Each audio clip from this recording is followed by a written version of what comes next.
السلام عليكم ورحمة الله وبركاته.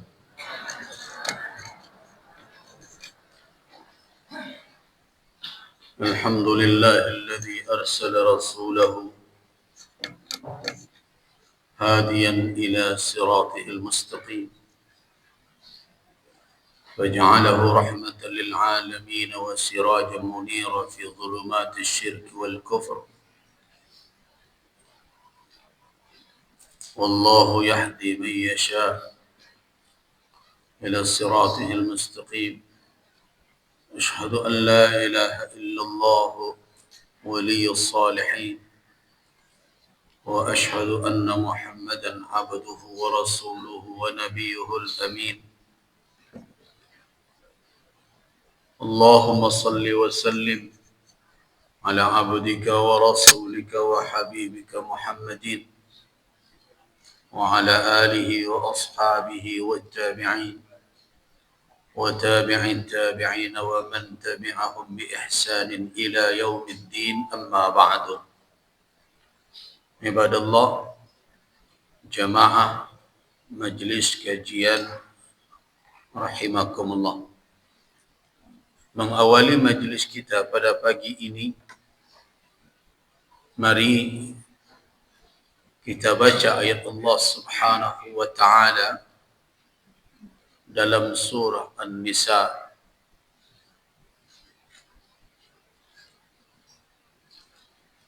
ayat yang ketiga sampai ayat yang kelima. Saya bacakan, a'udzu billahi minasyaitonir rajim. Wa in khiftum alla tuqsitu fil yatama fankihu ma taba lakum minan nisa'i mathna wa thulatha wa ruba'. Fa in khiftum alla ta'dilu fawahidatan aw ma malakat aymanukum dzalika adna alla ta'mulu. وآتوا النساء صدقاتهن نحلة فإن طبن لكم عن شيء منه نفسا فكلوه هنيئا مريئا ولا تؤتوا السفهاء أموالكم التي جعل الله لكم قياما وارزقوهم فيها واكسوهم وقولوا لهم قولا معروفا. Ibadallah, ayat ini merupakan ayat yang terkait dengan perkara nikah dan kewajiban untuk menyerahkan mahar kepada wanita. Di mahar itu adalah hak dari istri. Jadi hati-hati ya bapak dan ibu, tunda hak mintuo itu. Mahar itu siapa yang punya? Yang berhak istri. Jadi setelah kita berbicara tentang arkan dan syurut, tentang rukun dan syarat pernikahan, ada beberapa persoalan yang perlu untuk kita ketahui sebagai ilmu dan juga mungkin bisa terjadi di dalam kehidupan kita. Setidaknya ada dua pertanyaan mendasar setelah kita jelaskan arkanun nikah, rukun nikah itu terdiri dari, yang pertama adalah sighat, yang terdiri dari ijab dan qabul, sudah kita jelaskan. Kemudian berikutnya al-aqidat, dua orang yang berakad, yaitu zauj, calon suami, dan wali. Sudah juga kita jelaskan syarat-syaratnya. Kemudian selanjutnya adalah asyahidan, dua orang saksi, yang juga sudah kita jelaskan syarat-syaratnya. Nah, setelah itu ada beberapa pertanyaan terkait dengan syarat-syarat tersebut. Setidaknya ada 2 pertanyaan yang sampai kepada saya dari jamaah. Yang pertama, apakah boleh anak menjadi wali nikah atas ibunya? Boleh nak anak yang menjadi wali? Ini terjadi tentu pada wanita yang menikah, yang telah menjanda, punya anak laki-laki, bapak sudah tidak ada lagi, orang tua tidak ada anak laki-laki. Dengan catatan dia telah balik, berakal, seperti syarat-syarat kewalian lainnya, satu agama. Nah, apakah boleh anak? Dalam perkara anak menjadi wali nikah ini tidak sepakat ulama.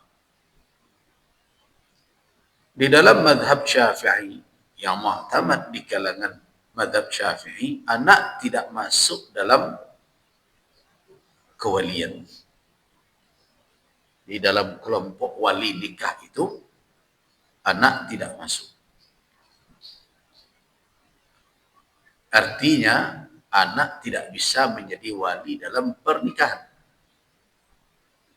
Sedangkan mazhab lain seperti mazhab Hanafi, Maliki dan itu menetapkan bahwa anak boleh menjadi wali.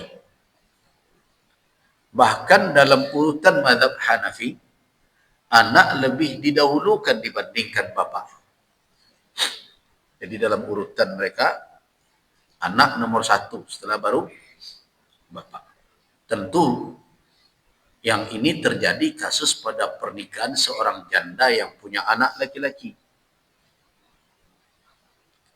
Kalau bukan janda itu dari mana datang anaknya? Tidak mungkin. Jelas. Nah, di dalam mazhab Hanafi, dan ini yang diambil oleh banyak negara, yaitu yang diambil adalah anak menjadi wali nikah. Boleh. Nah, kenapa terjadi perbedaan?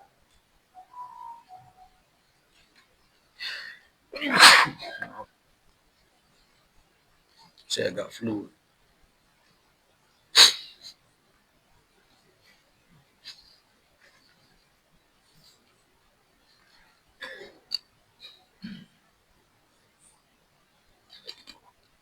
Nah, kenapa terjadi perbedaan? Yang pertama adalah karena anak, walaupun dia menjadi asabah dalam kewarisan. Kalau kita baca dalam kitab Al-Hawil Kabir, kitab mazhab Syafi'i,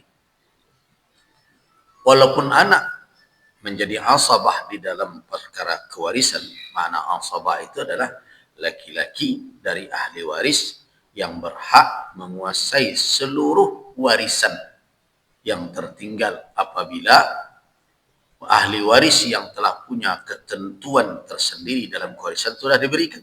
Contoh saja, seseorang meninggalkan istri, meninggalkan ibu. Nah, dengan demikian, maka istri mendapat 1/8 karena ada anak. Ibu mendapat 1/6, kan begitu? Nah, sisanya siapa yang menghabisi? Itu laki-laki yang terdekat. Kalau anak laki-laki yang tertinggal lagi setelah 2 ini, maka anak laki-laki yu'asib, menjadi ta'asib, mengambil seluruh sisa harta. Nah, itu asabah namanya. Nah, itu biasanya hak itu didapat oleh apa? Oleh siapa? Oleh laki-laki yang terdekat, yang paling utama kepada si mayat. Nah, anak memang berstatus demikian. Tapi dalam pernikahan, dalam mazhab Syafi'i tidak bisa dia menjadi wali. Alasannya apa? Alasan yang paling mendasar, anak tidak senasab dengan ibunya. Ya kan? Kalau di dalam syariat Islam, senasab awak jangan awak nak. Hendaknya menasab kapaknya. Dan awak sebagai ibu menasab kapak awak pula, kan gitu kan. Nah, karena tidak senasab. Sedangkan perkara kewalian itu lebih diserahkan kepada orang senasab dalam rangka menjaga kehormatan garis keturunan. Sedangkan anak dari sisi garis keturunan itu dalam pandangan mazhab Syafi'i itu tidak satu jalur. Anak bernasab ke bapaknya, kakeknya dan seterusnya, sedangkan ibu nasabnya berbeda. Nah, namun kenapa mazhab lain menetapkan? Mazhab lain menetapkan, ya, yang sejauh yang saya tahu, setidaknya ada dua dalil yang menjadi rujukan. Yang pertama adalah kisah pernikahan Rasulullah SAW dengan Ummu Salamah. Ummu Salamah dinikahi oleh Rasul SAW setelah memiliki anak dengan Abu Salamah. Jadi istri Nabi itu semuanya kecuali Ummul Mukminin Aisyah dinikahi sudah dalam keadaan janda. Semuanya kecuali Aisyah binti Siddiq radhiyallahu anha. Yang lain, tapi bukan tua-tua pula. Ya, janda berkisar antara umur 30-an, 20-an lebih. Yang paling tua itu cuma Saudah bin Zam'ah. Yang lain tidak. Jadi masih terlalu muda tidak. Tapi jangan. Jadi ada pula orang cerita, boleh kalau mau bertambuh, cari janda yang kayak enggak begitu. Contoh Nabi tidak ada menikah yang terlalu tua-tua. Saudah bin Zam'ah saja yang tua. Kenapa? Bukan karena muda dan cantiknya. Nah, orang kan kalau berpikir kan ke sana perginya. Oh, berarti janda muda semua. Ke sana arahnya. Karena istri-istri Nabi itu sebenarnya adalah tangan-tangan Nabi di dalam berdakwah. Nah, jadi tidak dipilih karena cantik dan mudanya, tetapi karena apa? Karena tugas dan peran dakwahnya. Karena itu ada yang dinikahi oleh Nabi, sebenarnya dia adalah keturunan dari tokoh Yahudi, masuk Islam. Dengan keislaman dia, dengan dinikahinya, maka Sofiyah binti Huyai itu adalah seorang Yahudi. Ayahnya adalah pimpinan Yahudi. Ketika dinikahi oleh Nabi, maka kaumnya masuk Islam. Jadi ada pernikahan dengan alasan dakwah sebenarnya lebih banyak. Nah, kalau Ummul Mukminin Aisyah radhiyallahu anha kemudian hari terlihat oleh orang hikmahnya. Satu orang dari istri Nabi itu muda, cerdas, brilian. Coba lihat, kemudian hari Ummul Mukminin Aisyah menjadi guru para sahabat. Melalui dialah para sahabat mendapatkan banyak hadis-hadis Nabi, apalagi terkait dengan perkara-perkara yang itu masalah pribadi Rasul Shallallahu Alaihi Wasallam dalam berumah tangga berbagai macam. Ummu Salamah juga demikian, termasuk yang banyak meriwayatkan hadis, termasuk Hafsah. Hafsah dinikahi oleh Rasul, boleh dikatakan untuk menghibur hati Umar bin Al-Khattab setelah Hafsah menjanda. Dia tawarkan kepada Abu Bakar, Abu Bakar tidak mau menikah. Dia tawarkan kepada Utsman ibnu Affan, walaupun sudah kehilangan istri, tapi Utsman tidak mau dengan Hafsah. Akhirnya Umar bin Al-Khattab berkecil hati dan Rasul Shallallahu Alaihi Wasallam mengatakan Utsman akan mendapatkan wanita yang lebih baik dari ditawarkan kepada Ali. Nah, tapi tidak ada yang mau. Akhirnya Rasul mengatakan Hafsah akan mendapatkan laki yang lebih baik dari orang-orang itu. Ya Rasulullah. Nah, jadi ada alasan. Jadi hampir kalau kita mau telusuri satu persatu riwayat tentang pernikahan Rasul dengan para wanita yang menjadi ummahatul mukminin, ibu-ibu kita orang beriman itu, berapa jumlahnya semua? 11 orang. 11 orang, dan yang hidup atau yang masih ada di saat Nabi wafat ada 9. Nabi meninggalkan 9 orang istri. Tambah 1 orang ummul walad. Ummul walad itu adalah berstatus awalnya budak karena dia dihadiahkan oleh pembesar Mesir, Muqawqis, gubernur Romawi di Alexandria di Mesir. Kemudian ketika Nabi berkirim surat mengajak dia masuk Islam, dia tertarik dengan Rasul, tetapi tidak mau masuk Islam, mungkin khawatir dengan atasannya di Romawi sana, di Bizantium, yaitu di Konstantinopel yang sekarang kita sebut dengan Istanbul itu. Di situ pusat kerajaan Romawi Timur, karena Romawi Barat yang di Roma sudah melemah. Jadi waktu itu yang kokoh itu adalah sudah tidak ada lagi Romawi Barat sana, yang ada adalah Romawi Timur. Nah, gubernurnya Muqawqis di Alexandria, Mesir. Kairo belum ada ketika itu. Belum ada Kairo. Yang ada di Kairo itu adalah daerah Fustat namanya. Tapi Alexandria yang menjadi ibu kota. Ketika Nabi berkirim surat untuk mengajak dia masuk Islam, dia hormati surat Nabi, dia kirim berbagai hadiah. Nah, di antara yang dikirim adalah seorang wanita yang kita kenal dengan nama Maria, karena dia dari bangsa Koptik. Koptik itu penduduk asli Mesir, kita sebut dengan Maria Al-Qibtiyah. Dan memang halal untuk digauli karena menjadi status milkul yamin, menjadi milik Rasul. Nah, akhirnya kemudian dia melahirkan seorang anak laki-laki yang tidak hidup sampai dewasa, masih balita meninggal, yaitu Ibrahim. Itulah putra terakhir Rasul Sallallahu Alaihi Wasallam. Nah, itu beliau tinggalkan. Ada yang mengatakan satu lagi namanya Rehana. Tapi istri ada 11. Total 9 beliau tinggalkan ketika beliau wafat. 2 orang telah mendahului Nabi. Siapa? Yaitu Ummul Mukminin Khadijah bintu Khuwailid. Itu istri yang pertama. Kemudian berikutnya yang mendahului Nabi lagi adalah Zainab Ummul Masakin. Zainab Ummul Masakin tidak beberapa bulan menikah dengan Rasul. Rasulullah mengatakan bahwa yang paling cepat di antara kalian berpulang kepada Allah adalah yang paling panjang tangannya, kata Nabi. Istri Nabi pada mengukur-ukur tangan secara paling panjang. Ya, ternyata maksudnya adalah yang paling pemurah dengan orang miskin dan anak yatim. Dan itulah Zainab yang digelari dengan Ummul Masakin, ibu orang-orang miskin. Itu adalah salah seorang dari Ummul Mukminin, Zainab Ummul Masakin. Dia ada Zainab lain. Ada Zainab binti Jahsh. Nah, jadi kembali kita ke cerita awal tadi, bahwa Rasul Sallallahu Alaihi Wasallam ketika menikahi Ummu Salamah, apa kata Ummu Salamah? Ya Rasulullah, saya tidak memiliki wali yang terdekat dengan saya. Nah, akhirnya ada anaknya. Kata Nabi, perintahkan kepada anak Ummu Salamah, zawwijni ummak, nikahkanlah aku dengan ibumu. Nah, jadi Ummu Salamah dinikahkan oleh anaknya dengan Rasul Sallallahu Alaihi Wasallam. Nah, di sini ulama mengatakan bahwa boleh anak menikahkan ibunya menjadi wali.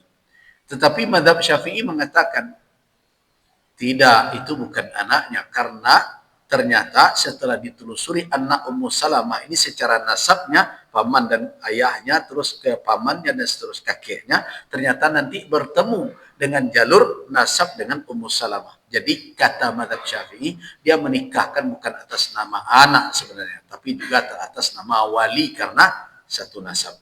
Begitu juga Anas ibni Malik menikahkan ibunya.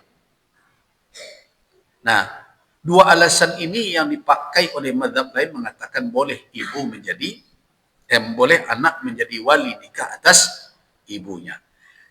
Bagaimana pandangan kita? Saya lebih cenderung kepada dalil yang mengatakan boleh, tetapi dia tidak didahulukan dari bapak. Bapak tetap lebih didahulukan menjadi wali dibandingkan dengan anak. Artinya yang satu nasab lebih didahulukan. Tapi kalau tidak lagi, bolehkah anak menjadi wali nikah? Boleh. Nah, itu jawaban yang pertama. Pertanyaan yang kedua, nah ini agak sensitif, yaitu tentang apakah pencatatan nikah itu menjadi syarat dari sah dan tidaknya nikah. Sejawab hari ini, di dalam ketentuan fikih, menurut dalil-dalil syar'i yang ditemukan, pencatatan nikah tidak menjadi syarat. Tidak ada alasan yang kuat dari dalil syar'i untuk menetapkan pencatatan nikah itu sebagai persyaratan sah dan tidak sahnya nikah.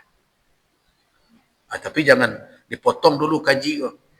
So, kalau selesai sampai di sini, keluar dari surau dan saji kok salah kajinya tiba-tiba. Nah, apalagi kalau yang mendengar nih bapak-bapak ini agak lain suasananya. Berarti kan nah, betul, sah dan tidak sahnya suatu nikah itu bergantung kepada rukun dan syarat. Yang perlu diingat. Apabila istaufa arkanu syai', apabila terpenuhi suatu rukun sesuatu, lengkap terpenuhi, wa syurutuhu, dan syarat-syaratnya, tidak ada satupun cacat, baik pada salah satu rukun maupun salah satu syarat. Wa khala 'anil mawanid, dan tidak ada hal-hal yang menghalang efektivitas dari akad itu, maka secara hukum syar'i dia adalah amalan yang sah. Tidak ada keraguan padanya. Selama terpenuhi rukun dan syaratnya, tidak ada cacatnya, tidak ada hal-hal yang menghalang wujudnya, maka jelas sesuatu itu sah secara syariat.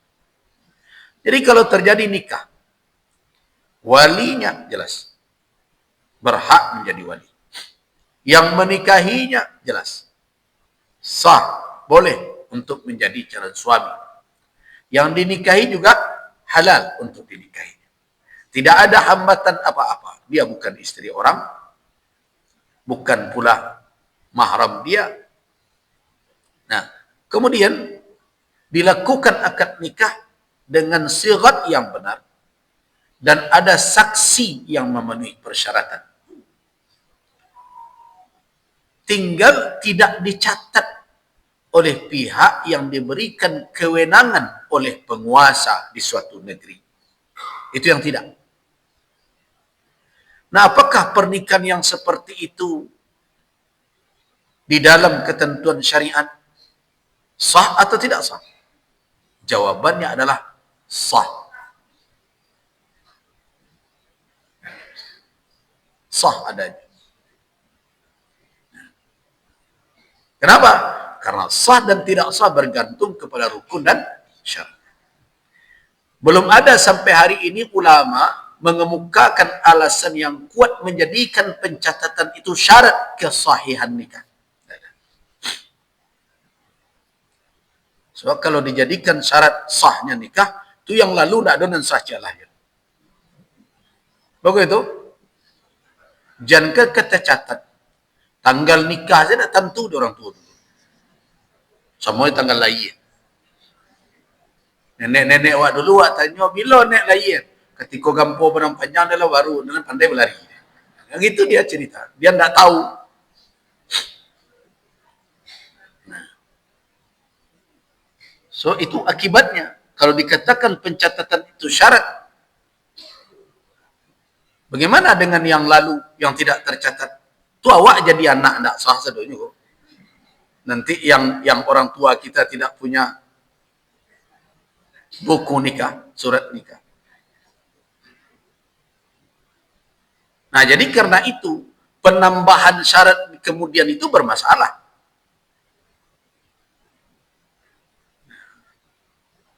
Kalau toh nanti ada ditambah, demi alasan kemaslahatan, maka dia tidak berdampak kepada sah dan batal. Jadi di dalam perkara nikah siri ya, bukan nikah sirri. Nikah sirri, nikah rahasia namun. Nikah siri itu adalah nikah yang tidak dicatat oleh pihak yang berwenang. Oleh KUA. Nikah siri namanya. Nah, di dalam perkara nikah siri ini perlu ada dahulu tafsil, rincian untuk menjawabnya sah atau tidak sah. Nah, nikah siri itu bisa terjadi dalam dua bentuk. Bentuk pertama terpenuhi rukun dan syarat seperti tadi, maka secara hukum pernikahannya di dalam ketentuan syariat adalah sah. Tapi ada bentuk yang kedua dari nikah siri, nak jaleh saja rukun dan syarat tadi. Dan jadi wali kawan sama sealma mater denyo. Mana bisa dia jadi wali? Yo kami dulu solokal, we ada alasan solokal. Nah, kemudian yang jadi saksi entah siapa, tidak jelas, artinya tidak terpenuhi rukun dan syaratnya, walaupun dia ijab dan kabul, tapi walinya tidak wali, yang jadi saksinya tidak jelas, berbagai macam. Kalau cacat pada salah satu rukun dan syarat, jelas dia tidak sah, batal pernikahannya. Nah, jadi nikah siri ada dua kemungkinan. Kemungkinan sah menurut ketentuan syariat dan kemungkinan tidak sah. Nanti dilihat sejauh mana terpenuhi rukun dan syaratnya. Nah, tetapi nikah siri itu diharamkan oleh ulama. Nah, bagaimana pula itu? Dia sah, tetapi diharamkan. Jadi sebenarnya dalam nikah siri itu ada dua ketentuan hukum. Ketentuan hukum pertama adalah hukum wada'inya. Hukum wada'i itu adalah hukum di mana syariat memberikan alamat atas sesuatu, label. Seperti rukhsah, azimah. Ini adalah sabab, ini syarat, ini sah, ini batal. Nah, ini mani'. Itu hukum juga. Walaupun selama ini yang populer di tengah kita hukum itu adalah wajib, sunat, makruh, mubah, haram. Tapi sebenarnya ada hukum lagi yang disebut hukum wada'i. Kalau hukum yang 5 tadi, itu namanya hukum taklifi. Di mana manusia dibebani untuk melakukan sesuatu. Tapi kalau hukum wada'i tidak, adalah suatu label yang diberikan oleh syariat terhadap amalan manusia. Kalau hukum taklifi, lakukan ini. Salat hukumnya wajib, ijab. Mereka dituntut melakukan salat. Tapi kalau hukum wada'i tidak, amalan yang telah ada atau sesuatu yang telah ada itu diberi label oleh syariat. Oh, ini syarat. Oh, ini sabab. Nah, begitu juga. Oh, ini sah. Ini tidak sah. Itu namanya hukum wada'i. Sabab, syarat, sah, batal, rukhsah, azimah, kemudian mani. Setidaknya ada 7. Jadi kalau digabung nanti jadi 12 hukum. Nah, jadi di dalam nikah siri itu ada dua ketentuan hukum. Yang pertama hukum taklifinya. Jelas di situ ada, sudah kita jelaskan, menikah itu ada hukumnya wajib, ada hukumnya sunat, jelas. Yang kedua hukum wada'inya. Hukum wada'inya ada dua di sini. Yang pertama adalah apakah perbuatan itu dipandang sah oleh syariat atau tidak. Sudah kita katakan, kalau terpenuhi syaratnya, rukunnya, dan syaratnya, sahlah dia. Tetapi, ada lagi hukum taklifi. Apakah seseorang boleh menempuh jalur nikah siri? Walaupun dia sah. Apakah boleh seseorang menempuh jalur nikah siri? Ulama mengatakan haram. Walaupun itu sah, tapi ulama melarang untuk menempuh jalur nikah siri. Kenapa? Karena walaupun dia sah, tetapi dia bisa berdampak kepada apa? Memudaratkan pihak yang menikah tadi. Terutama dalam hal ini adalah wanita. Jadi yang dimudaratkan dalam perkara nikah siri banyak kepada, mudaratnya banyak menimpa wanita. Laki-laki tidak rumit-rumit mananya itu. Ya kalau tidak lalai. Habis ini itu model itu. Kadang-kadang ada sebagian laki-laki yang menikah kebantu orang meludah saja. Selesai. Hilang tanggung jawab dia. Tapi yang menanggung akibatnya siapa? Perempuan. Nah, kenapa dikatakan akan mendatangkan mudarat? Yang pertama, hak-hak hukum dalam kehidupan bernegara tidak bisa didapat oleh wanita yang dinikahi secara siri itu. Walaupun syariat meletakkan ada hak dia sama dengan istri yang dinikahi sah secara syar'i.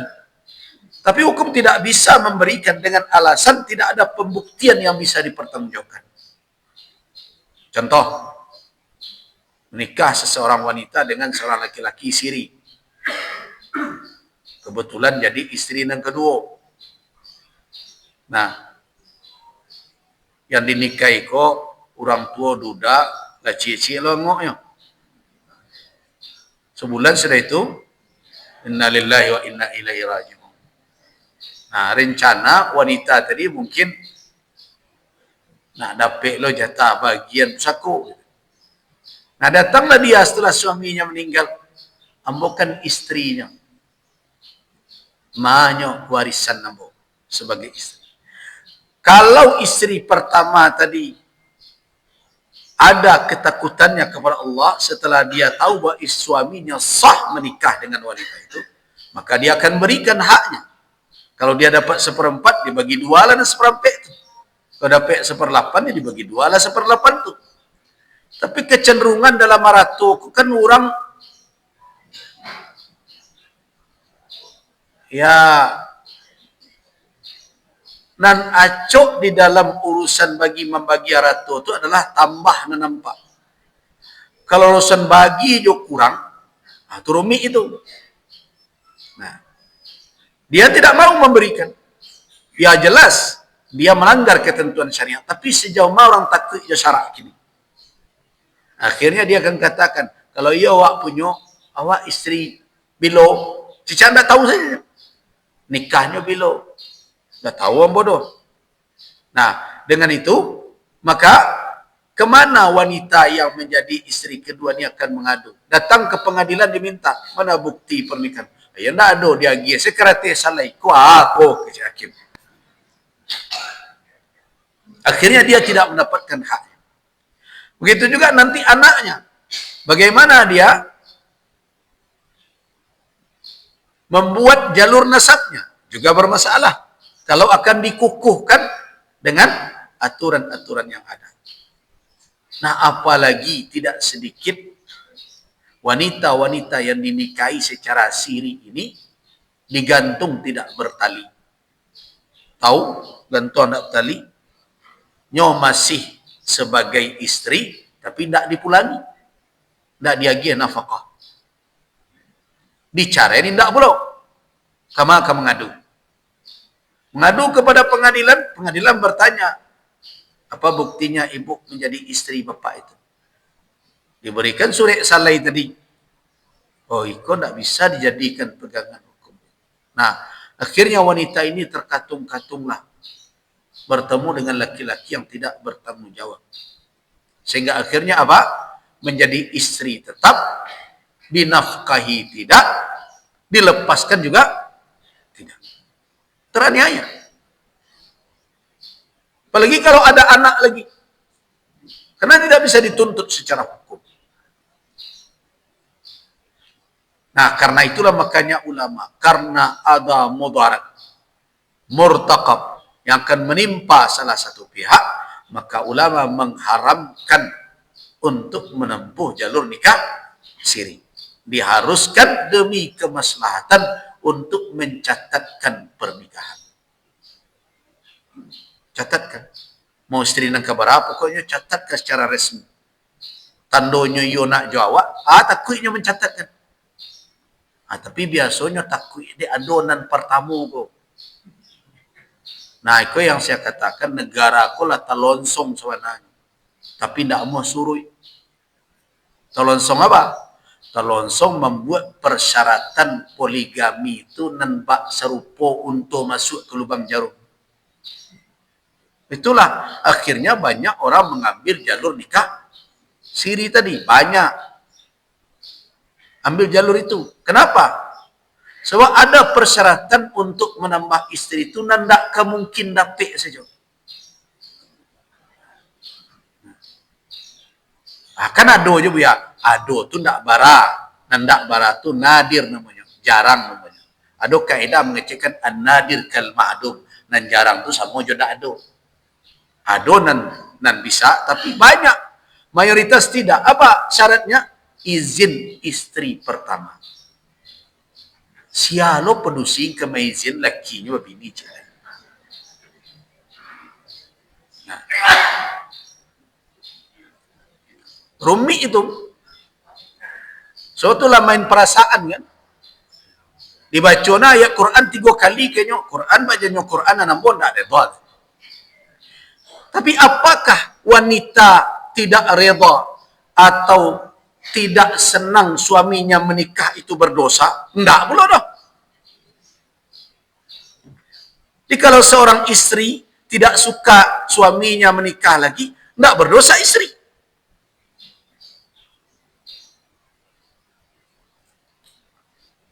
Kenapa? Karena kan urusan hati dia itu.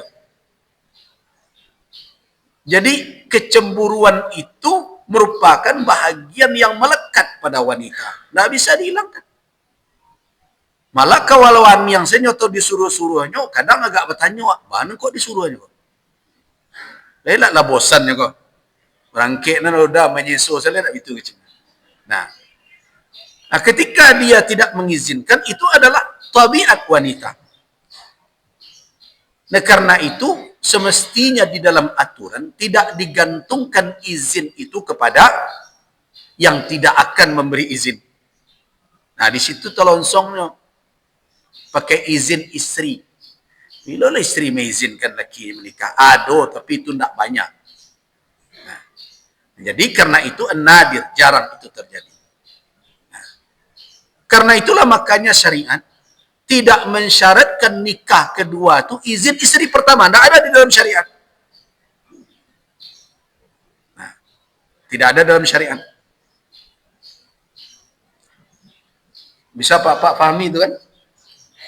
Baik. Bapak paham mana kalau itu? Tidak perlu izin istri pertama.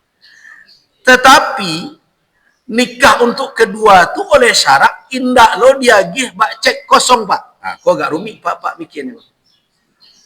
Jadi mentang-mentang tidak ada izin, bukan cek kosong bila nak menikah sajalah. Tidak. Nah, disitulah ayat tadi perlu. Fa in khiftum alla ta'dilu. Jadi yang harus ditinjau bagi orang yang hendak menikah lebih dari satu adalah bagaimana kesiapan dia untuk berlaku adil antar istrinya. Jadi bukan nanti dicuba dulu adil taruh ke indak balik cik nak itu pemahamannya. Kan ada sebagian orang laki-laki memang begini. Yo kalau wak surang tu tak tahu wak adil indaknya tu ya wak cuba lalu gak bertiga. Nah, kalau le adil taruh itu tidak kurang cik lain. Nah, celik berdua. Kalau berdua le adil bertahan, kalau tidak baru tinggal sama. Tidak begitu memahaminya. Ayat ini kan jelas-jelas fa in khiftum. Khiftum itu fi'il madhi, artinya telah ada. Lihat kemampuan kamu. Kemudian Allah ta'dilu ke depan. Jadi kalau dalam dirimu ada suatu kekhawatiran, sudah ada. Kamu tidak akan berlaku adil, fawahidatan. Cukup satu saja. Nah, begitu memahaminya. Artinya laki-laki juga harus mengukur diri. Bukan perkara selero kok. Nah, kebanyakan orang kadang menikah lebih dari satu, hanya memperturutkan selera ingin menikah lagi itu. Syahwat saja. Bukan begitu. Tetapi harus melihat diri, mampu tidak. Kemampuan yang telah ada untuk menikah lebih dari satu. Nah, kalau kamu khawatir, maka syariat mengatakan satu saja.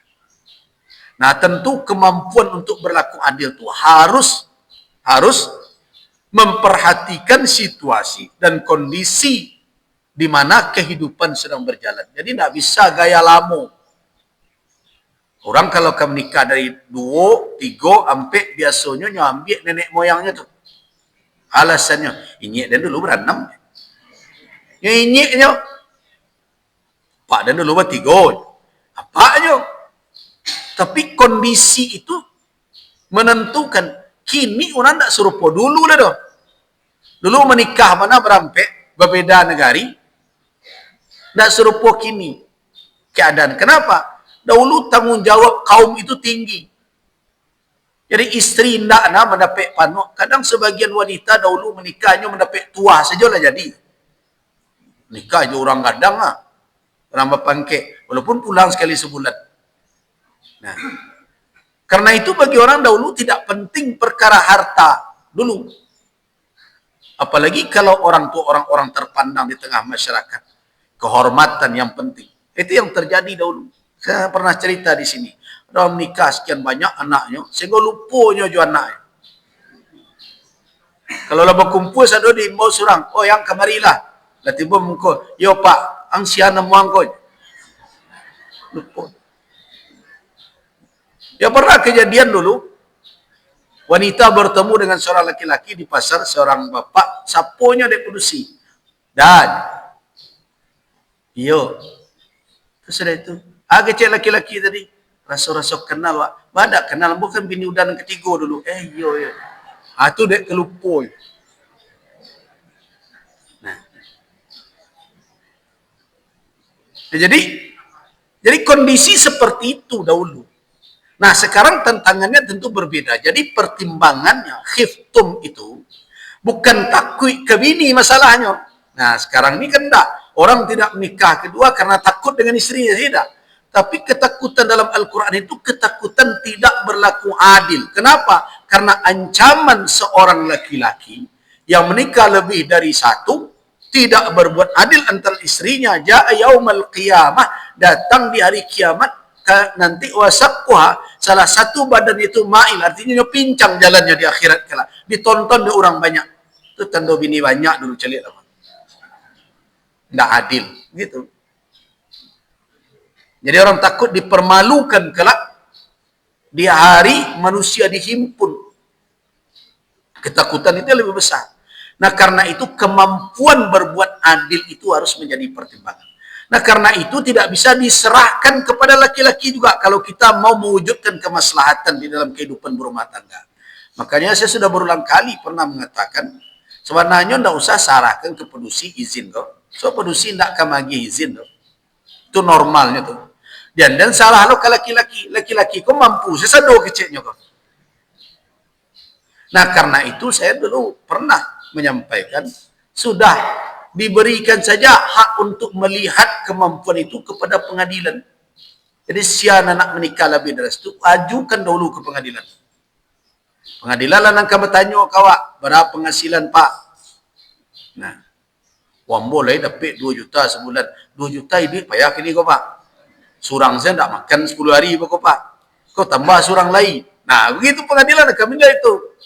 Nah, kemudian bisa pengadilan mensyaratkan, coba buat tes kesehatan, psikotes. Ternyata bersuruh, oh pak, aku cocok dengan ibu ini. Jadi tambah lu surang lain akan di tangan dia. Ya, tidak bisa ini. Nah, jadi ada persyaratan yang terukur. Nah, dengan demikian, maka ada ukuran-ukuran. Saya lebih cenderung ke sana. Kenapa? Mana kau tak dilapis keinginan laki-laki? Karena tidak bisa disangkal pula hari ini bahwa tingkat ketakwaan, ketakutan orang kepada Allah, rasa tanggung jawab kepada istri dan anak-anak, itu juga mulai menurun hari ini. Coba lihat. Ya, jadi untuk menjaga agar rumah tangga ini harmonis dan aman, urusan poligami itu saya lebih cenderung indah izin istri, karena memang tidak menjadi syarat di dalam syariat. Indah pula dilapih habis pula ke laki-laki, karena kalau laki-laki dilapihnya ketujuh sesadonyo, mampu sesadonyo kok, sanggup saja sesadonyo, karena itu diberi pihak yang akan menimbang dengan adil, yaitu mahkamah. Mahkamah yang berikan.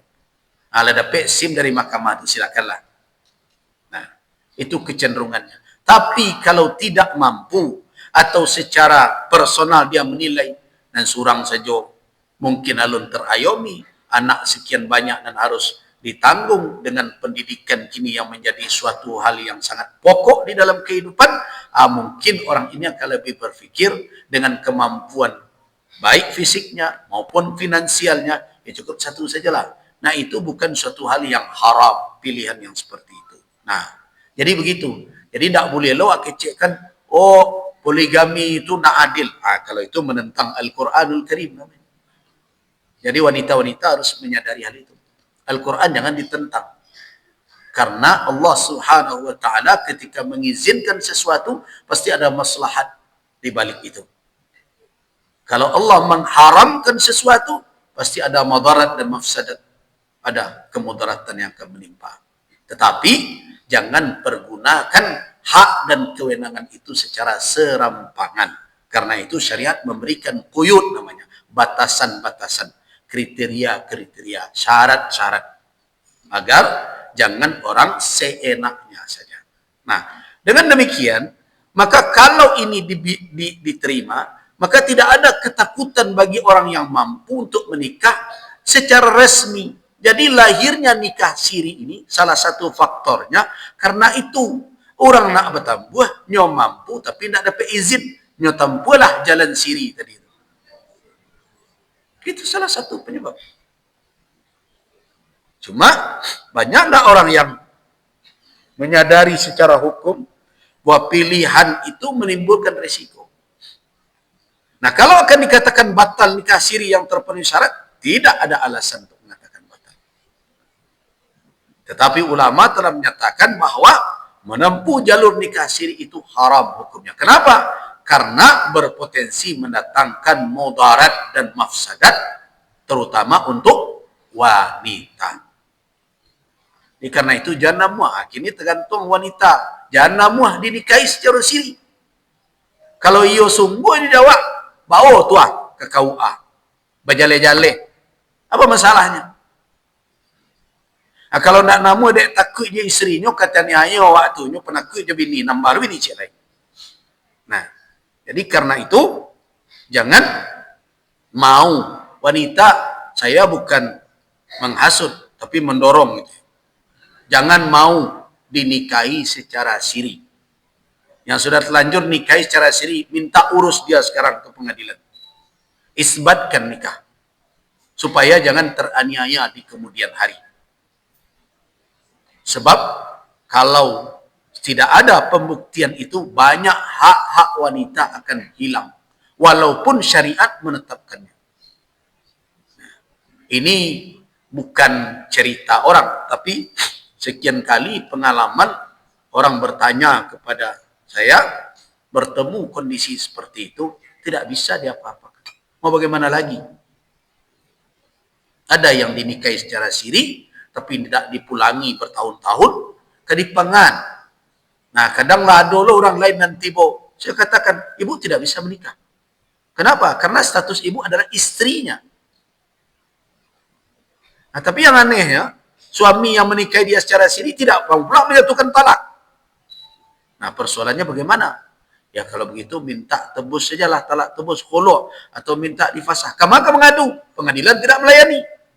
Nah, itulah masalahnya. Karena itu jangan mau dinikahi secara siri itu. Wanita-wanita yang mau menikah dengan cara siri berarti dia sedang mempertaruhkan masa depan dia. Jangan mau. Nah, ulama makanya dengan alasan itu mengatakan haram menempuh jalur nikah siri. Apakah boleh itu? Boleh. Hukum bisakah seperti itu? Bisa. Nah, makanya dicontohkan sebagai asbah permisalannya, ada hukum lain yang bisa dinyatakan amalannya sah, tetapi orang itu berdosa karena menempuh cara yang tidak benar. Apa contohnya? Solat dukain saru amaliyah. Itu contohkan oleh ulama. Dia solat, dia curi kain sarung orang, solat dia, wuduknya sempurna, takbirnya, niatnya, bacaannya, rukun solatnya seluruhnya sampai salam, seluruhnya benar. Solatnya sah atau tidak sah? Sah, tapi nama liang tadi berdosa. Nah, jadi karena itulah makanya ulama katakan terkait dengan amalnya, dengan nikahnya selama terpenuhi rukun dan syaratnya sah. Tetapi cara yang dia tempuh dengan jalur siri itu tidak mencatatkan hukumnya haram. Jadi dia berdosa karena menempuh cara yang haram, yang mendatangkan kemudaratan, yang bisa sudah diperkirakan dekat menimpanya atau salah seorang dari pasangan itu. Itu makanya nikah siri apa hukumnya? Dia bisa sah kalau terpenuhi syaratnya, bisa tidak sah kalau tidak terpenuhi syarat dan rukunnya, bisa batal. Nah, tetapi menempuh jalur nikah siri hukumnya haram. Kenapa? Karena tidak mematuhi aturan yang akan membawa kepada kemaslahatan. Nah, itu jawaban saya tentang dua pertanyaan tadi. Tentang apakah anak bisa menjadi wali ibunya, sudah. Yang kedua, urusan nikah siri. Tidak ada pertanyaan lagi ini lagi kan? Tidak usahlah ditanya, mana kan tidak kena tampur. Nah, sekarang kita lanjutkan.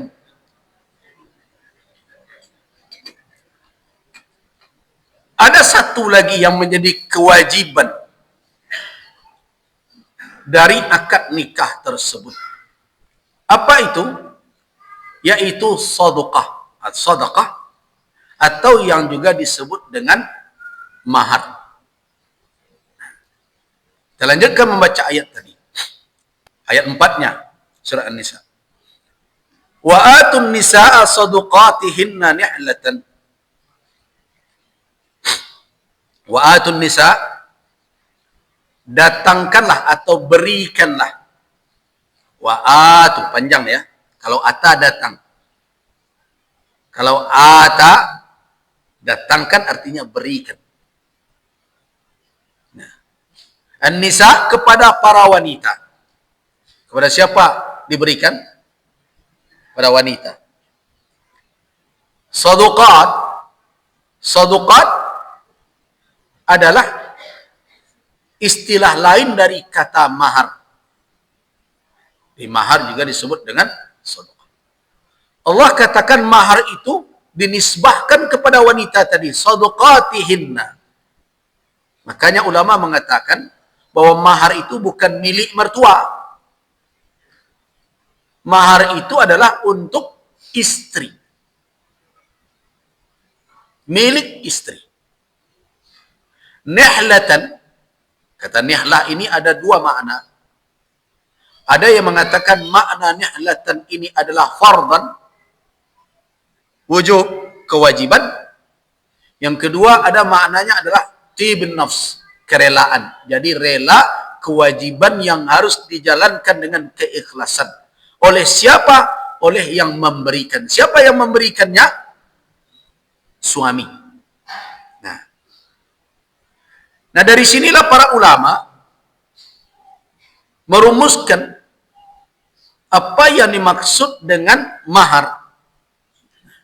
Apa yang dimaksud dengan mahar tersebut. Apa yang dimaksud dengan mahar atau sedekah? Mahar adalah sesuatu yang bersifat finansial. Malun. Jadi jangan yang tidak punya nilai finansial. Jadi jangan ada pula nanti yang menikah tapi dengan memberikan segenggam tanah. Nah, ada nilainya itu. Walaupun demi cinta ya. Nah, itu. Dengan segenggam debu. Nah, ada artinya. Nah, tapi kalau segenggam emas boleh karena punya nilai emas. Karena itu dia adalah mal, harta yang diberikan oleh seorang suami li zaujatihi kepada istrinya bisababi aqdin nikahi, disebabkan akad pernikahan. Jadi nanti mahar itu menjadi kewajiban karena ada akad. Jadi sebelum akad terjadi, jangan minta mahar ke laki-laki. Iko ada sebagian dari anak-anak muda kita yang menempuh jalan pacaran, alun mengalah minta itu mahar wak sudah, jadi bini jalur itu. Nah, makanya kita kan pernah mengkaji tentang pertunangan. segala bentuk pemberian yang laki-laki di masa pertunangan, kalau itu terkait dengan mahar, apabila pertunangan batal, maka yang terkait yang ada urusannya atau yang masuk kategori mahar dikembalikan kepada laki-laki, tidak halal dikuasai oleh pihak calon perempuan. Kenapa? Karena mahar itu baru dia menjadi kewajiban, menjadi hak bagi istri dengan adanya akad yang sah. Sebelum ada akad, maka mahar tidak bisa dikuasai. Jadi kalau ada orang yang mempersiapkan pernikahan itu baru titipan, bukan hak milik. Kemudian yang kedua yang perlu dicatat dari penjelasan ulama tadi adalah mal. Dia harus bersifat memiliki nilai finansial, harta. Harta itu belum tentu benda. Bisa jadi jasa, tapi mendatangkan nilai finansial. Nah, itu makanya Nabi SAW menikahkan sahabat dengan seorang wanita yang menghibahkan dirinya kepada Nabi. Kan wanita datang kepada Rasul menghibahkan dirinya, terserah engkau mau apakan saya, mau jadikan istri atau. Nabi tidak mau menikah ketika itu. Kemudian datang sahabat beliau itu, ya Rasulullah, kalau engkau tidak mau menikah dengan dia, nikahkan saja saya dengan dia, kata sahabat. Kata Nabi, kamu punya apa? Saya tidak punya apa-apa. Cincin dari besi pun enggak. Ini orang kere betul, tapi minta nikah juga. Nah, akhirnya Nabi mengatakan, engkau ada enggak hafal Al-Quran? Ada. Nah, kalau begitu, saya nikahkan engkau dengan dia, bima, dengan Al-Quran yang ada dalam hafalanmu, engkau ajarkan kepadanya. Kenapa diajarkan? Dengan pengajaran itu, dia berhak mendapatkan finansial, jasa. Nah, jasa itulah yang menjadi mahar dia.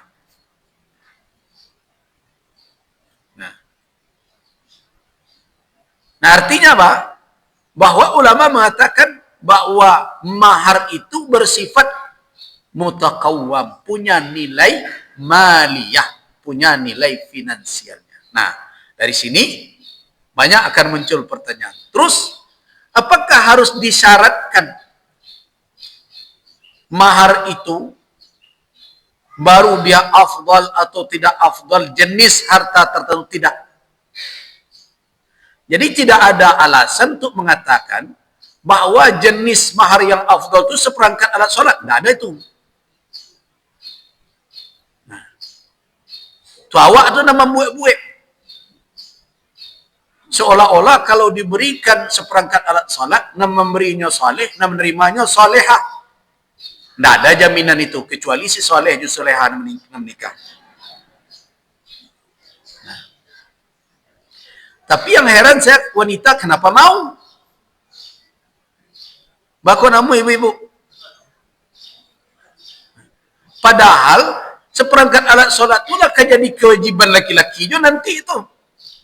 Nah, ibu nama dia diansuanya kewajibannya jemaah.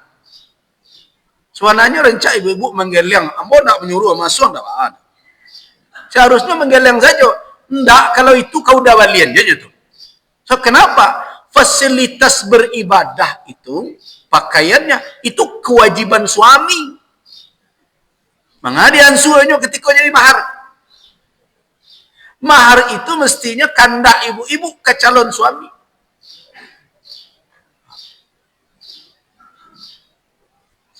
Tado entah ibu-ibu mengatakan dalam hati, kau dapat kaji kau dulu lain. Kalau terlambat, buaya menyampaikan kan.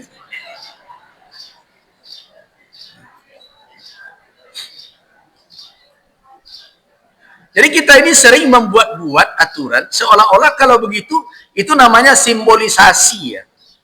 Awak kau kan acuk beragama kau kini menjadi catatan penting bagi awak.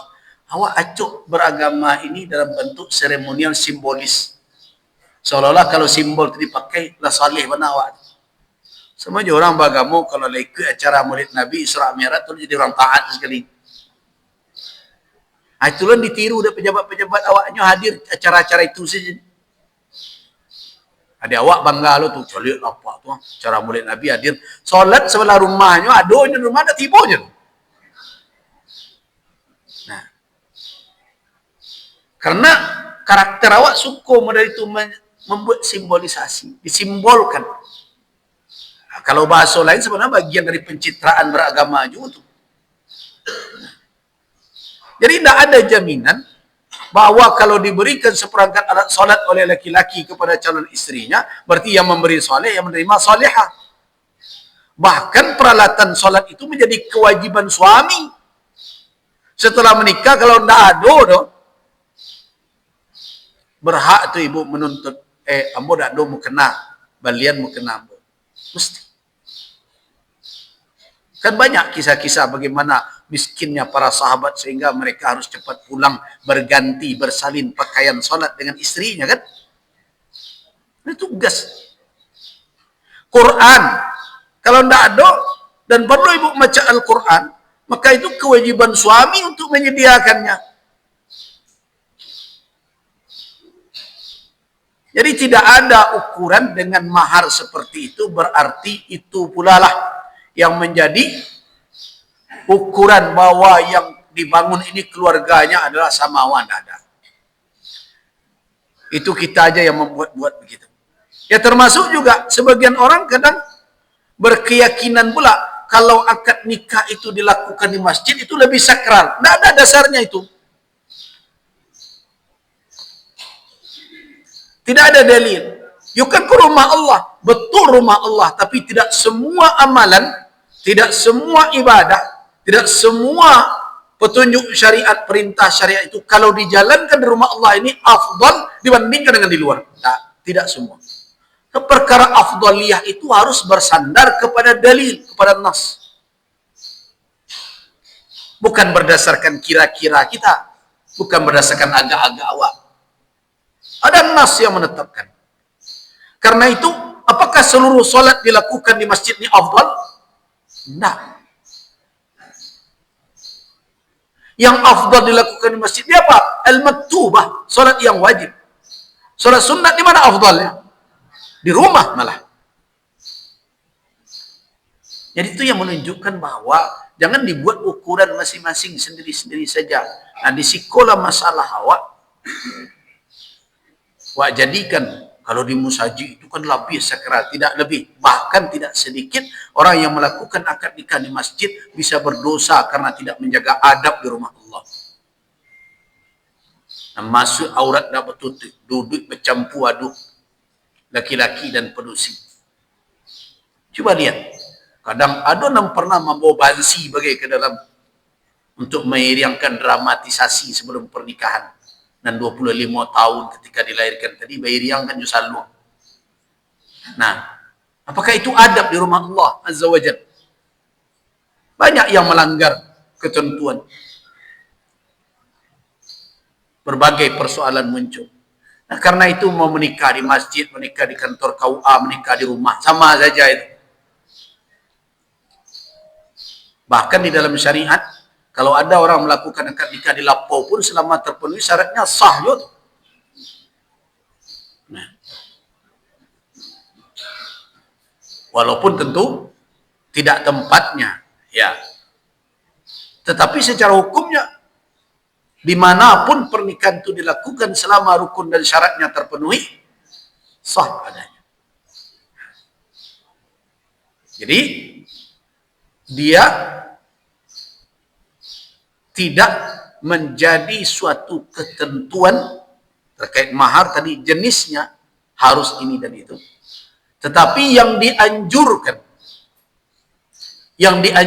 adalah ghairul mughala, tidak bertanding tinggi dan mahal. Nah, itu sebaiknya jangan. Karena wanita yang paling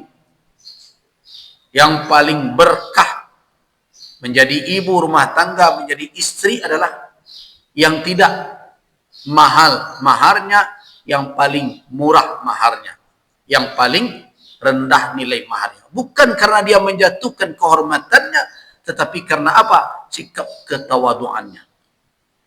Nah, tetapi tidak ada pembatasan jenisnya, harus pakaian sholat, harus jilbab, harus Quran, tidak.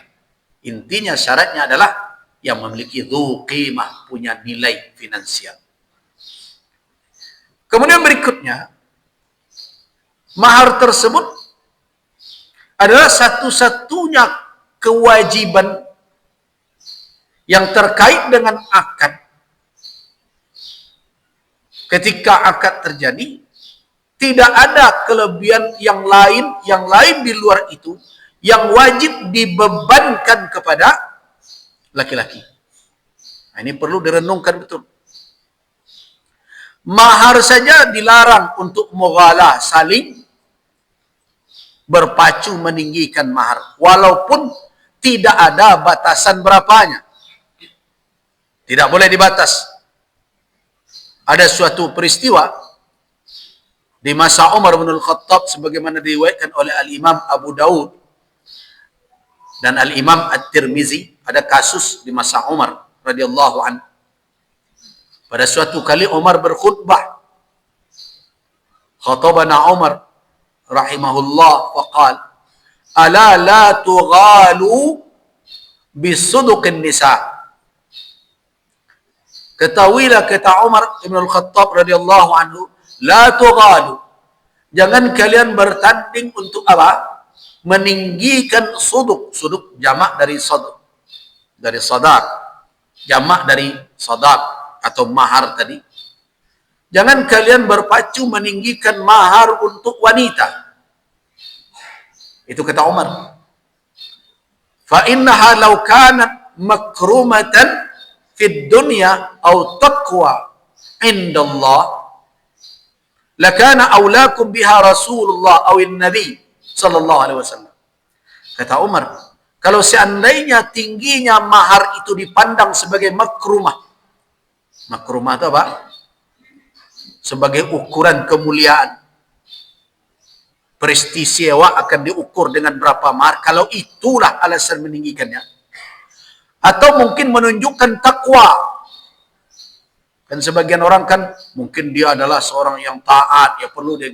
Kalau ini alasannya adalah kehormatan dan ketakwaan, tentu lakana aulakum, tentu yang paling utama mendapatkan kemuliaan dan kehormatan adalah Nabi.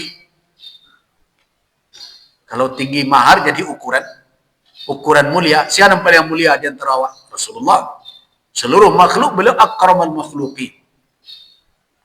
Kalau urusan takwa, dia orang hebat, orang saleh, orang taat, ulama berbagai macam. Mungkin dia seorang wanita yang apa? Yang tinggi sekolahnya, salehah. Kalau urusan takwa, ukuran mahar, tentu Nabi pula yang paling berhak menjalankan, melakukan ketakwaan itu. Nah, tapi apa kata Umar bin Al-Khattab? Ma asdaqa Rasulullah sallallahu alaihi wasallam imra'atan min nisa'ihi wala usdiqat imra'atun min banatihi.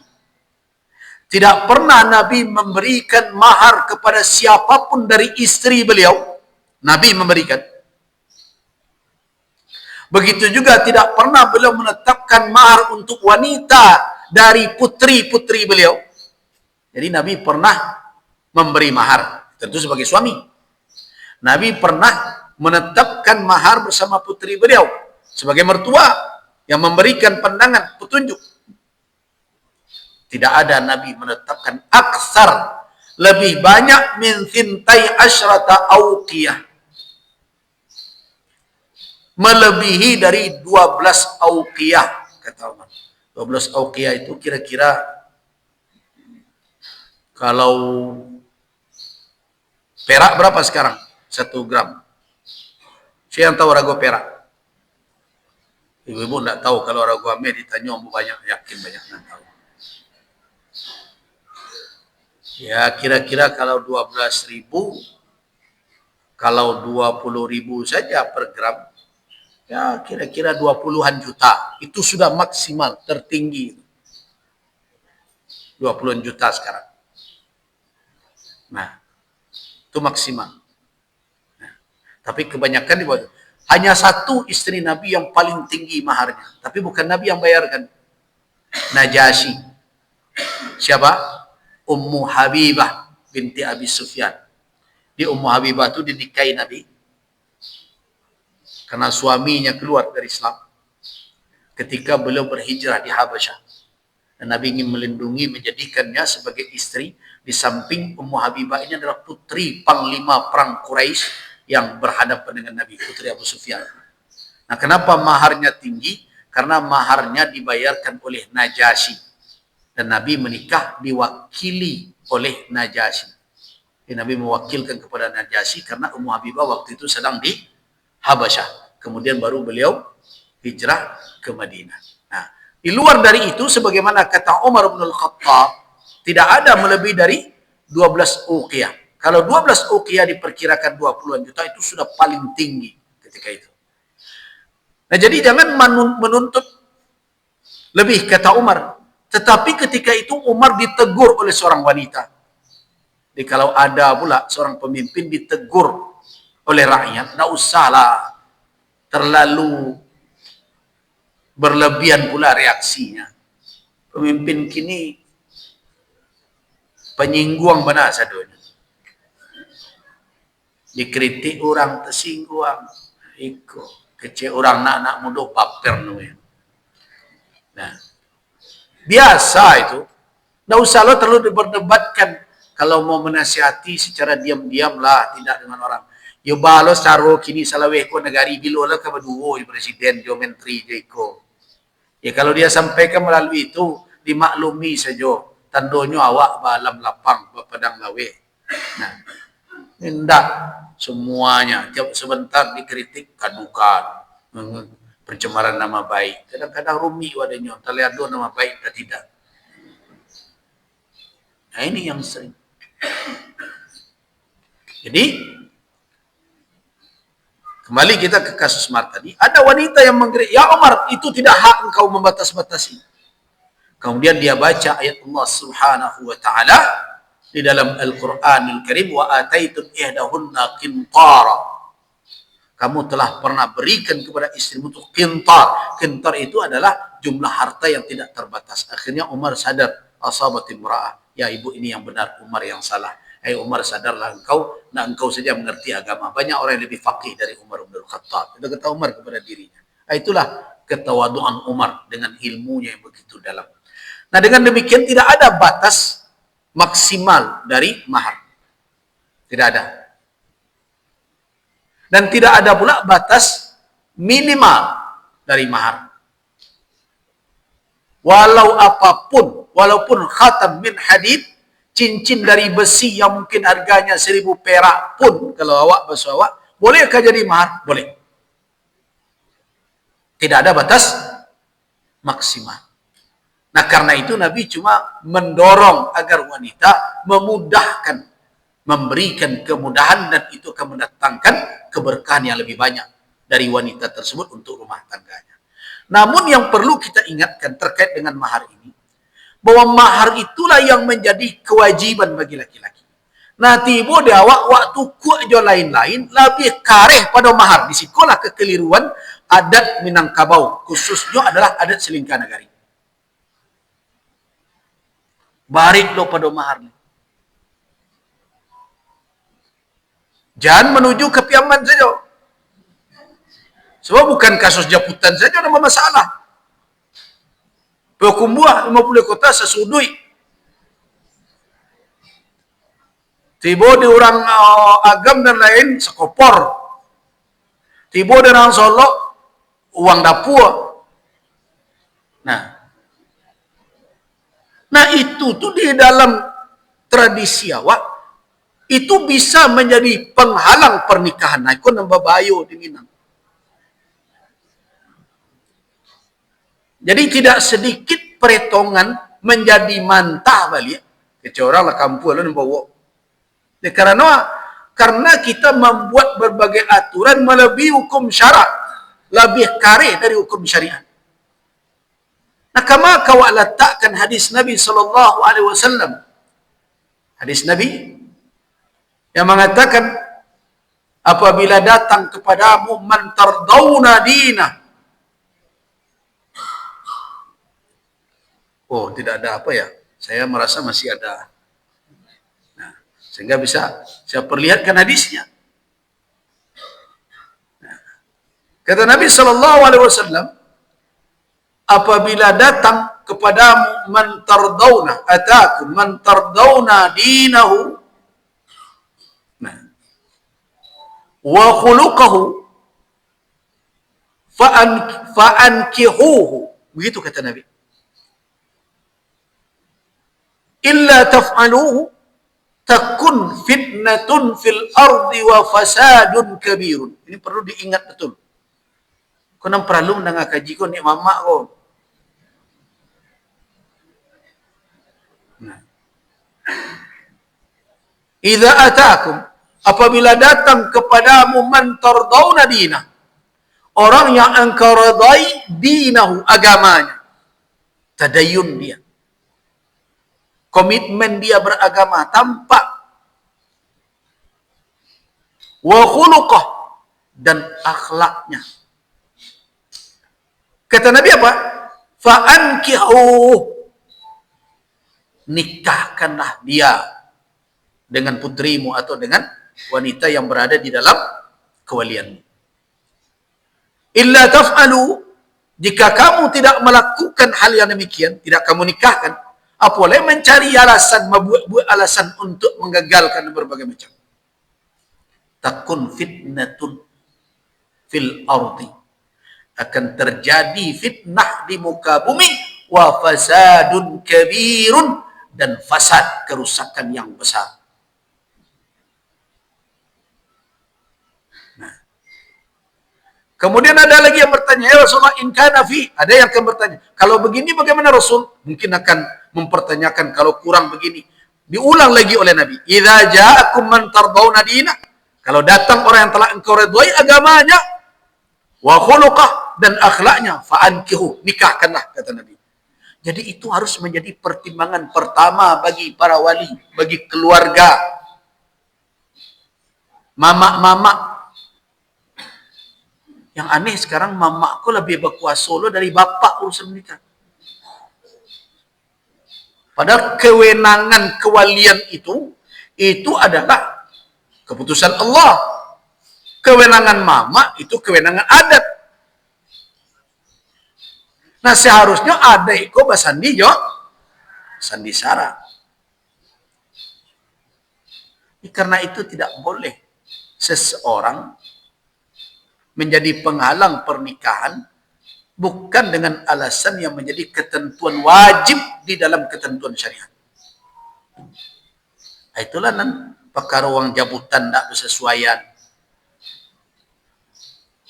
Perkara wang dapur tidak sesuai itu kan tak.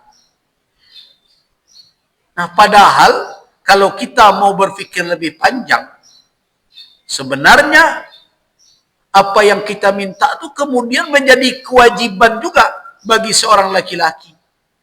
Ya taruhlah kena misalnya, wah bo adek misalnya mau pulang kota, saya sudui IC-nya, mari, alai, P2. Kalau dak nyoba lian sudah di mana kalau lo, kan nyoba lian juga tu. Nah,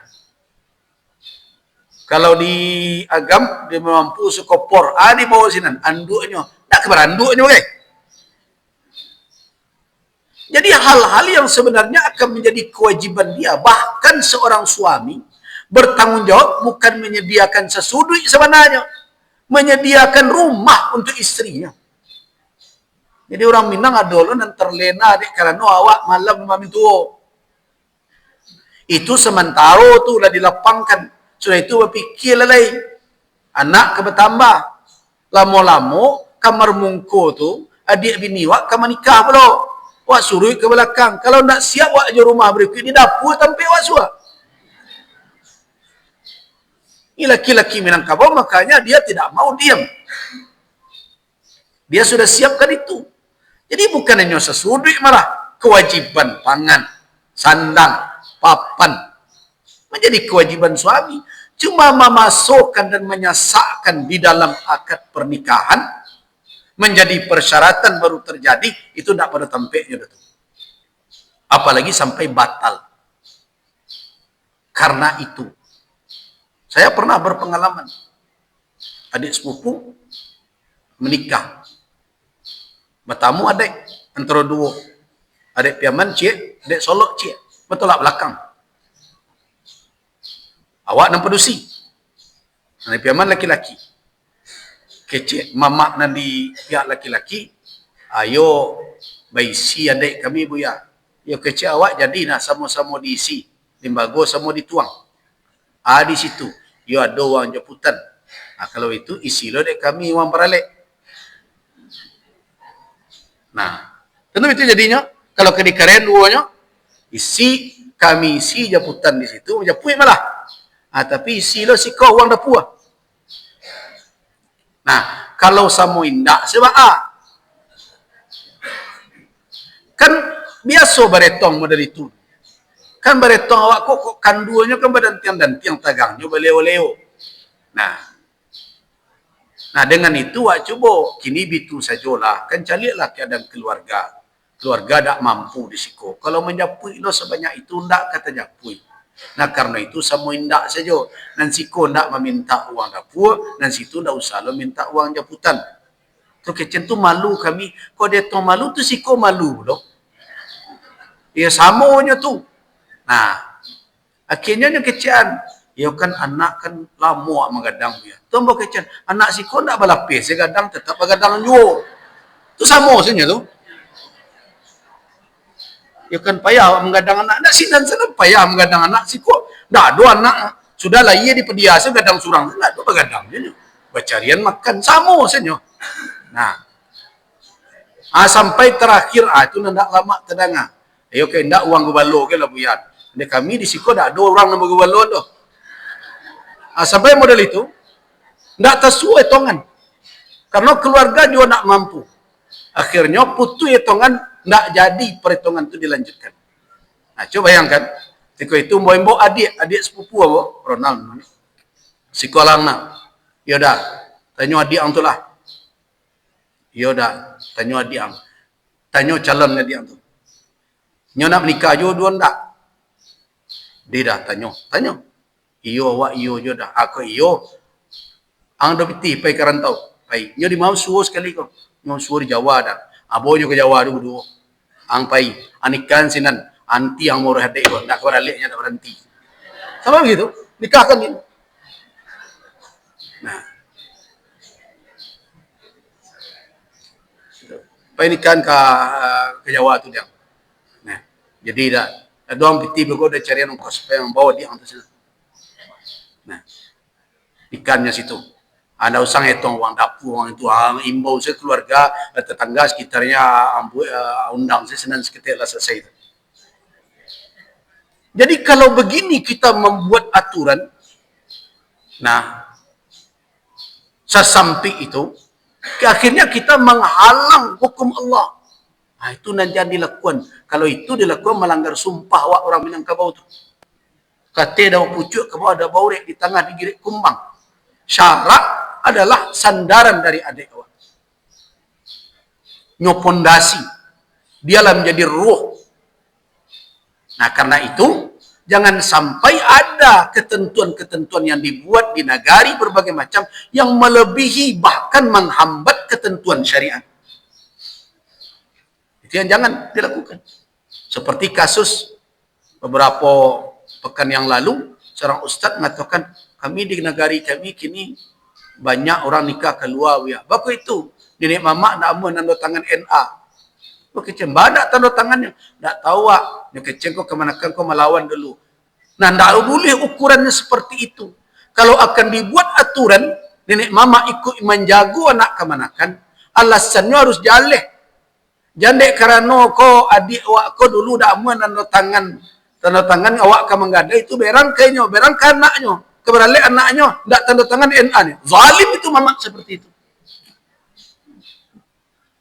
Dan tidak boleh nenek mamak berkata mutlak kalau tak diambil. Ingat, kewenangan yang didapat oleh nenek mamak di negari, di kaum itu kewenangan adat. Sedangkan kewenangan orang tua saja yang diberikan oleh Allah bisa dicabut. Masa kewenangan adat tak boleh? Lebih. Lo tu aturan adat daripada aturan Allah. Kewenangan orang tua bolehkah dicabut? Boleh. Kalau terjadi pertikaian, itu dikatakan wali adal namanya.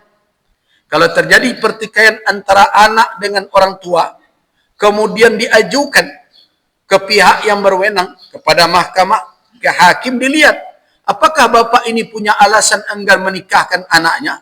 Kalau dianggap tidak punya alasan sama sekali, itu disebut dengan adal namanya, enggan wali. Keengganan wali itu nanti diputuskan oleh hakim, dan hakim bisa mengalihkan ke wali yang lebih jauh, atau diambil dalam pendapat fikih yang lain, diambil haknya oleh sultan, oleh hakim. Hakimlah yang menikahkannya. Nah, kalau kewalian saja yang kewenangannya dari syariat, dari Allah Azza wa Jalla, bisa untuk ditarik, abanam ke kewenangan mama bersedagang putih. Itu kelebihan namanya. Tidak boleh membuat aturan seperti itu. Nah, karena itu dalam perkara kewajiban finansial terkait dengan akad secara langsung adalah mahar. Lebih dari itu, kalau ada adik-adik membuat letaknya di musyawarah dan saling memenuhi kemampuan masing-masing. Lai mampu, silakan. Kalau tidak boleh menjadi persyaratan mutlak. Itu dan harus dipelok oleh orang Minang. So, banyak kegagalan pernikahan itu karena pernik aturan dan awak buat. Barada itu dalam batasan yang wajar dan sesuai dengan syarat boleh. Tidak salah. Tapi timbang-timbang pula. Bukan hanya perkara itu saja. Kadang urusan pidato lama pada. Iko orang besan awak. Orang semandu awak ko jauh hanya ke pulang. Hari lah pukul 9 malam. Tungkai menungkai juga persembahan. Mengantuk supirnya ko lewat ke jauh lawi tu. Akan berisiko. Jadi arif bijaksana. Nah, jadi bukan wak memasukkan. Sebab seluruh tatanan dan aturan tradisi yang dibuat, maksud utamanya dulu adalah untuk menata, mengatur, dan memudahkan. Bukan mempersulit. Makanya di dalam adik Minang pun banyak kemudahan-kemudahan itu. Sekali aja gadang, sekali tepian baradia. Kalau tak biduk dikelokkan. Model itu sebenarnya. Tapi kini ada sebagian yang bersikukuh dengan apa yang telah diwariskan tanpa melihat bahwa warisan itu sebenarnya juga perlu ada tinjauan ulang kembali. Nah, itu tentang mahar. Nah, kapan mahar itu menjadi kewajiban mutlak? Nah, mahar menjadi wajib hukumnya dengan akad. Ya, jadi semata akad, mahar sudah wajib. Tetapi dia belum istiqrar. Belum menjadi suatu hak yang istiqrar, yang menetap pada perempuan, pada wanita secara mutlak dan total, kecuali setelah terjadi dukhul, telah terjadi hubungan suami istri yang real. Itunya menjadi tetap. Sebab kalau tidak, misalnya tidak terjadi hubungan suami istri, apakah mahar ini menjadi istiqrar? Menjadi tetap secara mutlak? Tidak. Perhatikan firman Allah Subhanahu wa taala ayat 237 dalam surat Al-Baqarah. Perhatikan yang punya Al-Quran. Jadi walaupun maharlah disabui, mungkinlah diterima di tangan. Apakah mahar itu menjadi ketentuan mutlak, bisa dimiliki secara total? Belum. Dia sudah menjadi hak, tapi belum tentu seluruhnya. Perhatikan 237. Apa bunyinya? Wa in talaqtumuhunna min qabli an tamassuhunna wa qad faradtum lahunna fariidatan fanisfu ma faradtum illa an ya'funa aw ya'fu alladhi biyadihi 'uqdatun nikah. Dan jika kamu mentalak mereka, istri-istri itu, min qabli an tamassuhunna, sebelum kamu sentuh mereka, belum terjadi pergaulan suami istri. Wa qad faradtum lahunna faridatan, dan kamu telah tetapkan jumlah mahar. Berapa yang bisa didapat oleh istri yang belum disentuh tadi ketika ditalak sebelum itu? Fanisfu, hanya separuh. Tapi kalau sudah bergaul, ada cerita lagi. Keseluruhannya istaqarra fi milki. Keseluruhan menjadi hak milik. Nah, itu makanya dikatakan kewajiban memang telah ada dengan akad. Tapi istiqrar kepemilikan secara keseluruhan baru terjadi ketika ada hubungan suami istri. Nah, karena itu, dengan alasan itulah makanya mahar apabila tidak dibayarkan secara naqdan itu tunai, kan boleh mahar tidak tunai? Boleh ya? Boleh mahar itu ansuran. Misalnya mahar 3 juta, 3 kali ansur. Ya bolehkah? Boleh, sah. Yang penting wanita menerima dengan walinya. Setuju 3 kali ansur. Tidak ada, sudah. Sah itu. Nah, cuma karena mahar ini seperti ada kaitan erat dengan pergaulan langsung, dengan hubungan suami istri, maka ulama memfatwakan, sebelum utang kau lunas, nah, kemudian istri enggan untuk bersama dengan suami berhubungan, apakah istri dianggap nusus, durhaka? Enggak. Baku itu utang lunas saya deh.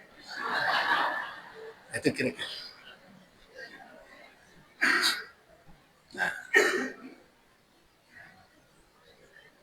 Nah, dengan demikian berarti istiqrar. Mahar hukumnya wajib, tetapi istiqrar, ketetapan mahar itu baru menjadi hak milik mutlak dari istri dengan catatan kalau telah terjadi pergaulan suami istri. Nah, karena ini adalah milik istri, maka tidak boleh ada